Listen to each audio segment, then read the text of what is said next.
लापया चक्षुरुन्मिलितं येन तस्मै श्रीगुरवे नमः। मूकं करोति वाचालं पुंगुं लङ्घयति गिरिं यत्कृपातमहं वन्दे श्रीगुरून् दिनसारम्।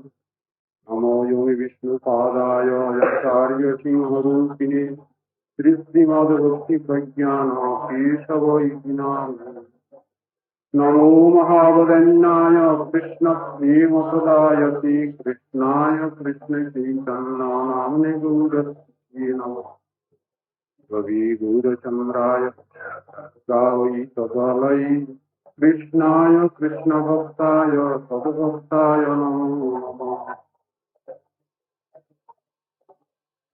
पूजनीय त्रिदण्डीपादगणेर चरणे আমার অসংখ্য দণ্ডবত প্রণাম। বৈষ্ণবগণ, শ্রোতৃমণ্ডলী, মাতৃমণ্ডলী,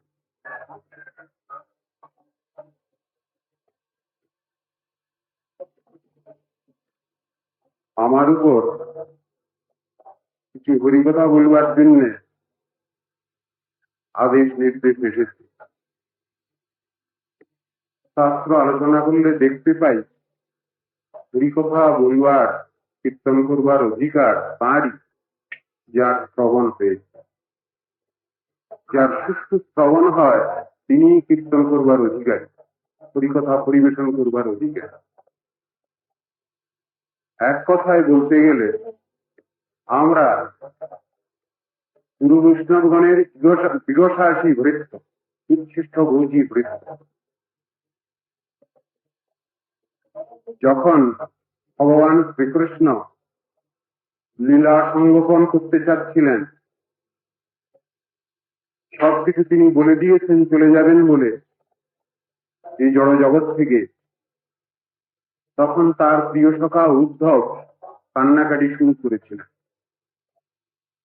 বলতে আরম্ভ করলেন যে, হে ভগবান, তুমি চলে যাচ্ছ, তাহলে আমি কি করে থাকবো?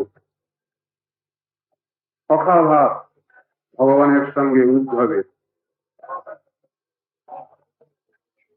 ভগবান তাকে বললেন, আমি যে কথা এখানে বলতে এসেছি, আমার বক্তব্য তুমি সমগ্র জগৎকে জানাবে, এই জন্যই তোমাকে এখানে থাকতে হবে। উপদেশ চাইলেন উদ্ধব। ভগবান তাকে বর্ণাশ্রম ধর্ম থেকে আরম্ভ করে চরম তত্ত্ব, শ্রদ্ধা, ভক্তি, প্রেম, প্রীতির কথা সব কিছু বর্ণনা করি। উদ্ধব তখন ষষ্ঠ প্রকৃতির। তখন তিনি বললেন, তয়োপভুক্ত স্রগন্ধ বাসলঙ্কার কীর্তিত উচ্ছিষ্ট ভোজিনো দাসা স্তবমায়াং জয়ীময়ী। ভজন সাধন করতে গিয়ে আমাদের যে সমস্ত বাধা বিপত্তি এসে হাজির হয়, সেসব বাধা বিপত্তিগুলো দূরীভূত না হলে সাধন ভজন সূক্ষ্মভাবে করা সম্ভবপর নয়। তাই ভজন সাধন করতে গেলে হরিগুরু বৈষ্ণবকে ভালোবাসতে গেলে সেখানকার ব্যবস্থাগুলি রেখেছেন এখানে ভগবানের উপনিষ্কৃত যে বাণী, তারই সার সংকলন করেছেন মহাভাগবত উদ্ধব। তয়োপভুক্ত স্রগন্ধ বাসলঙ্কার কীর্তিতা উচ্ছিষ্ট ভোজিনো দাসা স্তবমায়াং জয়ী। হে ভগবান, তোমার উচ্ছিষ্ট ভোজী বৃত্ত হয়ে আমরা এই সংসারে কামনা, বাসনা, অন্যাভিলাষ, লাভ, পূজা, প্রতিষ্ঠাতা সব কিছুকে আমরা জয় করি। ভগবানের উচ্ছিষ্ট চাই, সেইটাই আকাঙ্ক্ষার বিষয়। আমরা যখন মহাপ্রসাদ পেতে বসি, সে সময় জয়ধ্বনি দিয়ে থাকি, মহাপ্রসাদে গোবিন্দে নাম ব্রহ্মণি বৈষ্ণবে স্বল্প পুণ্যবতাং রাজন বিশ্বাস নৈব যায়। মহাপ্রসাদ, গোবিন্দ, শ্রীনাম ব্রহ্ম এবং বৈষ্ণব, এই চার তত্ত্বেতে অল্প পুণ্যবান, অল্প সুকৃতি বিশিষ্ট ব্যক্তিগণের সহজে শ্রদ্ধার উদয় হয় না।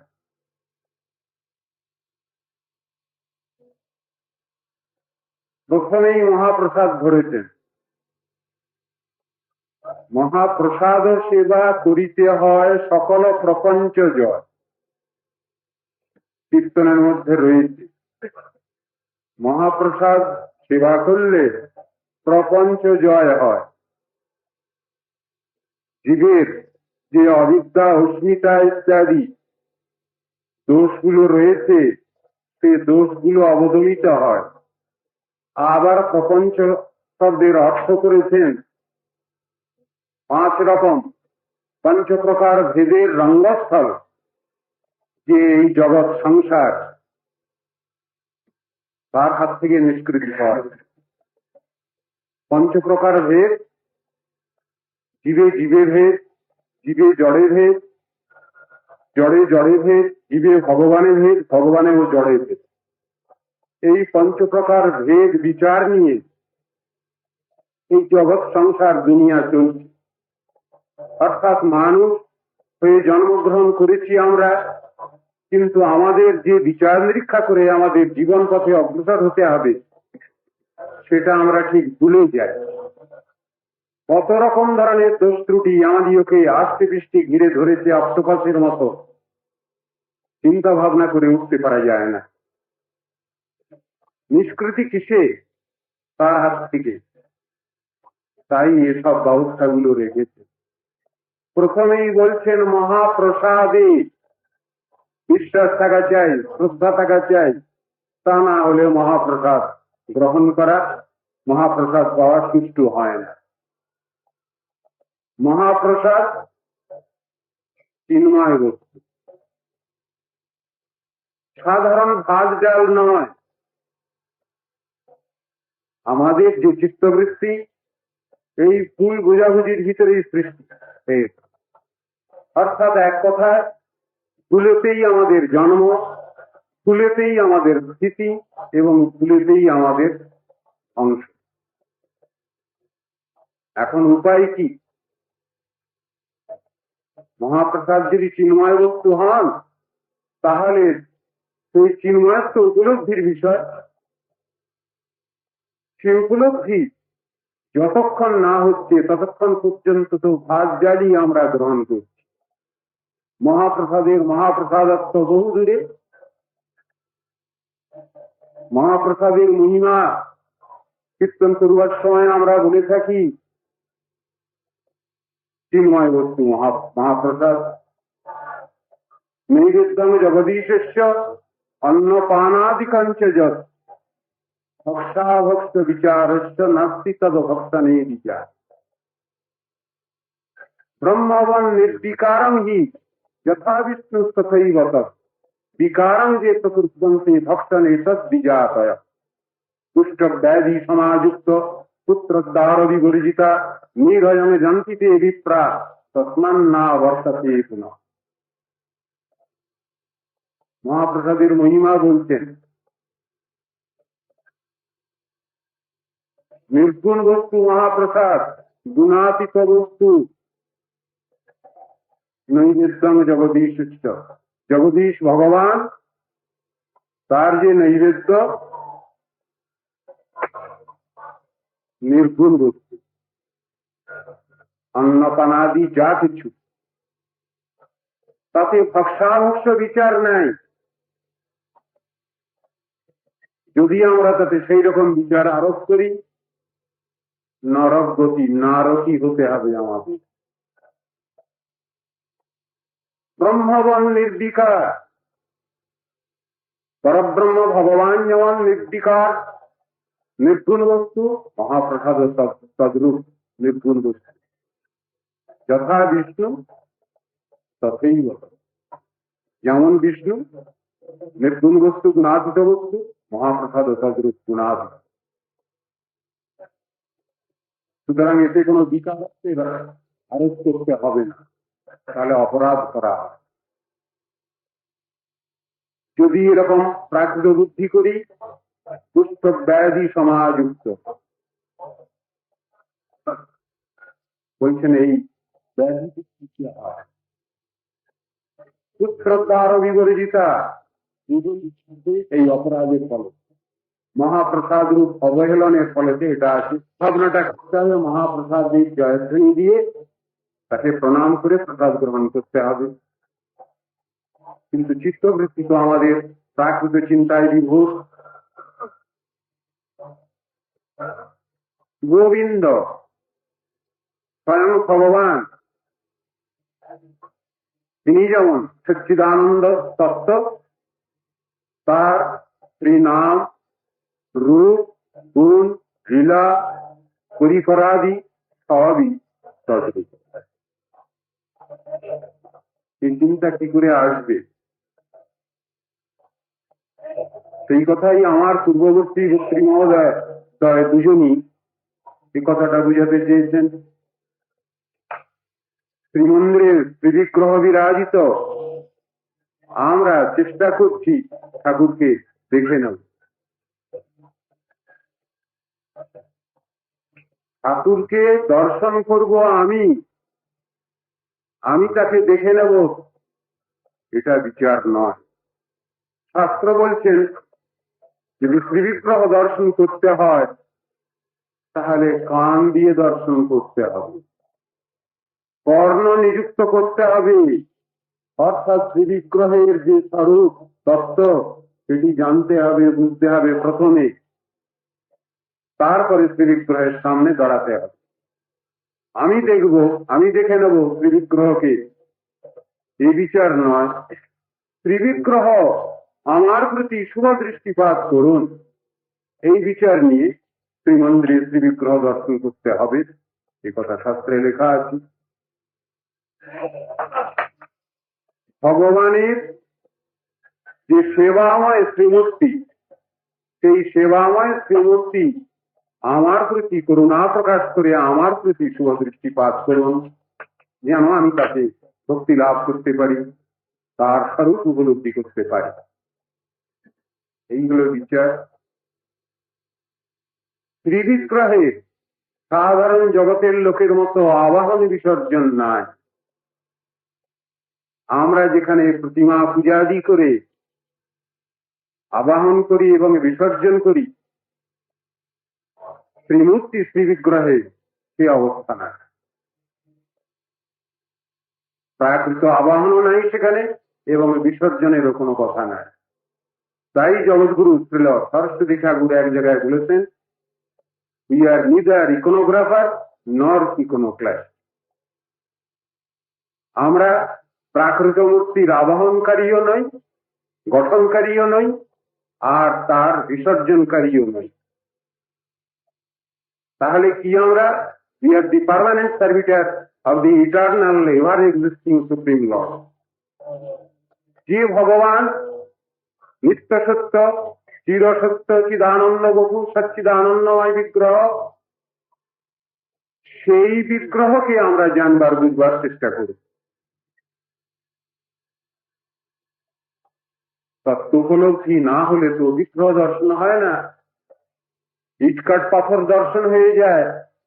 মূর্খের মতো, হতভাগার মতো প্রশ্ন করে বসি, এই ঠাকুর কি প্রস্তরময়ী? এই ঠাকুর কি মাকড়ানা পাথর? কি অষ্টধাতু? কি দারুময়ী? লেখা আছে শাস্ত্রে 8 রকম প্রতিমা মূর্তির কথা লেখা আছে। শৈলী, দারুময়ী, লৌহী, লেখা লেখা চ সৈকতি, মনোময়ী, মণিময়ী প্রতিমা অষ্টবিধা স্মৃতা। মনোময়ী, মণিময়ী, মনোময়ী মূর্তি অর্থাৎ অপ্রাকৃত তত্ত্ব যাদের হৃদয়ে স্বতঃস্ফূর্ত, সেই পরমভাগবত মহাভাগবত নিত্য সিদ্ধ নিত্যমুক্ত মহাত্মা, তারা ভাবাবেগে সেই মূর্তি শ্রীমূর্তি দর্শন করে। বাহ্য মূর্তি হয়তো তাদের সামনে নাই। সুতরাং শ্রীমূর্তির যে শ্রীমূর্তিত্ব অপ্রাকৃত বিচার এখানে আনতে হবে। নাম ব্রহ্ম ভগবান এবং স্বয়ং ভগবান, স্বয়ংরূপ ভগবান এবং তাঁর শ্রীনাম বলছেন এই দুটো এক। এই কলিকালে যদি আমরা সাক্ষাৎ ভাবে ভগবানের দর্শন আকাঙ্ক্ষী হই, তাহলে বলছেন নামই হলো তার প্রকৃষ্ট মাধ্যম। শ্রীনাম গ্রহণ করতে করতে নামই পরব্রহ্ম তার সাক্ষাৎকার লাভ হতে পারে। শ্রীনামের দ্বারাই নামীর দর্শন লাভ। তা নামই অভিন্ন। তাই এটাও তো বিশ্বাসের কথা। কেবলমাত্র বিশ্বাস করলেই হবে না, অন্তরে সেটা উপলব্ধির বিষয়। নাম চিন্তামণি কৃষ্ণ চৈতন্য রস বিগ্রহ পূর্ণ শুদ্ধ নিত্য মুক্ত অভিন্ন তৎ নাম নামিন। নামের স্বরূপ ব্যাখ্যা করেছেন এর মধ্যে। নামই অভিন্ন। জাগতিক যে নাম, সে নাম গ্রহণ করলে আমাদের সাক্ষাৎ ফল মেলে না। জগতে যত নাম আছে প্রাকৃত নাম, সেই নামগুলো উচ্চারণ করি, তাতে আমার আশা আকাঙ্ক্ষা মেটে না। জল জল বলে চিৎকার করছি, জল এসে হাজির হয় না। কিন্তু কৃষ্ণ কৃষ্ণ এই নাম যদি উচ্চ ঈশ্বরে কীর্তন করি, ভাববশে করি, অন্তর থেকে করি, ভগবান সাক্ষাৎ ভাবে দর্শন দেন। নামে এই পার্থক্য আছে। পার্থক্য অর্থে বৈশিষ্ট্য বলছে, ভেদ নয়, জড় ভেদ নয়। যে ভেদের কথা আগে বলেছি, যে 5 রকমের ভেদের মধ্যে আমরা ভুলের মধ্যে রয়েছি এ দুনিয়ায়। মহাপ্রসাদী গোবিন্দে নাম ব্রহ্মে, তা বিশ্বাস থাকা চাই যে শ্রীনামকে আশ্রয় করেই আমি নামই পরব্রহ্ম ভগবানের দর্শন সাক্ষাৎকার লাভ করতে চাই, তার কৃপা উপলব্ধি করতে চাই। যদিও শ্রীনাম এবং নামই দুই অভিন্ন। চতুর্থ অবস্থায় বলছেন বৈষ্ণব।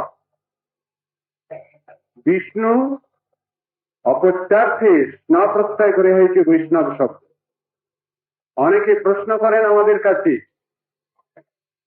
যে আপনারা তো ভগবানের উপাসনা করেন, বিষ্ণুর থেকেও চরম তত্ত্ব পরতত্ত্ব তারই উপাসনা করেন, কৃষ্ণের উপাসনা করেন, তবে বৈষ্ণব শব্দটা কেন ব্যবহার হচ্ছে? কার্ষ্ণ শব্দ ব্যবহার হয়নি কেন? কার্ষ্ণ শব্দ কৃষ্ণ থেকে আছে শব্দ ব্যবহার, তবে সাধারণ ভাবে বৈষ্ণব শব্দ ব্যবহার করা হয়েছে শাস্ত্রে। বৈষ্ণব মানে সকলকেই লক্ষ্য করছে। বিষ্ণু তত্ত্ব এবং বিষ্ণু তত্ত্বের পরাকাষ্ঠা চরম তত্ত্ব তাকে লক্ষ্য করছে ওই একই বৈষ্ণব শব্দের দ্বারা। বিষ্ণু ভক্ত, বিষ্ণুর সন্তান, এই অর্থে শাস্ত্রে দেখতে পাই আমরা সর্বে ব্রহ্মজা ব্রাহ্মণা ভবন্তি।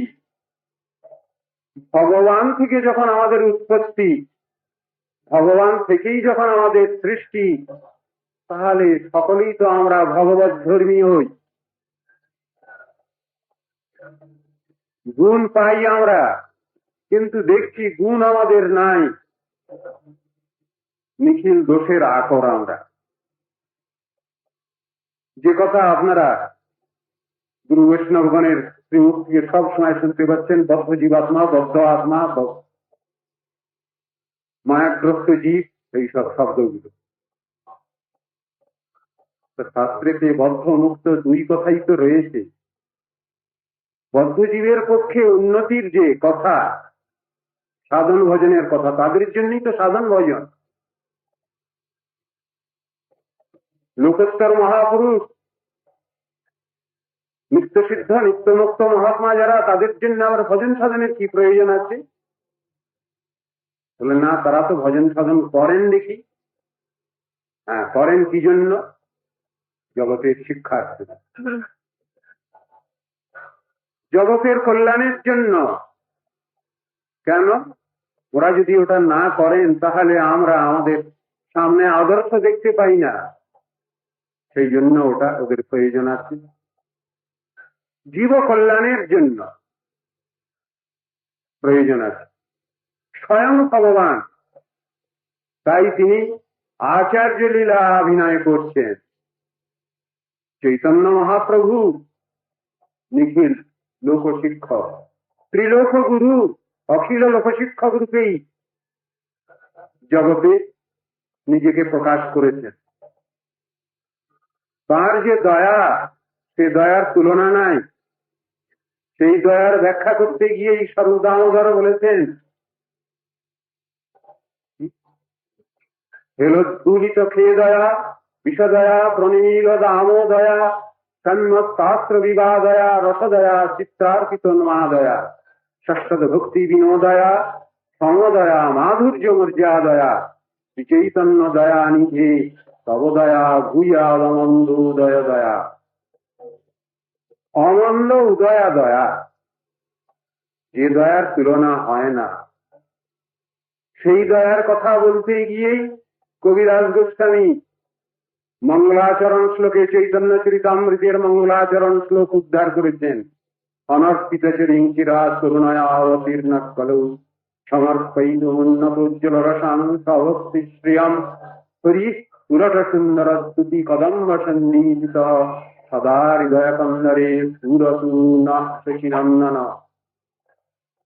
যেটা দেওয়া হয়নি পূর্বে, সেই জিনিস বিতরণের জন্য এসেছেন চৈতন্য মহাপ্রভু জগৎকে জানাবার।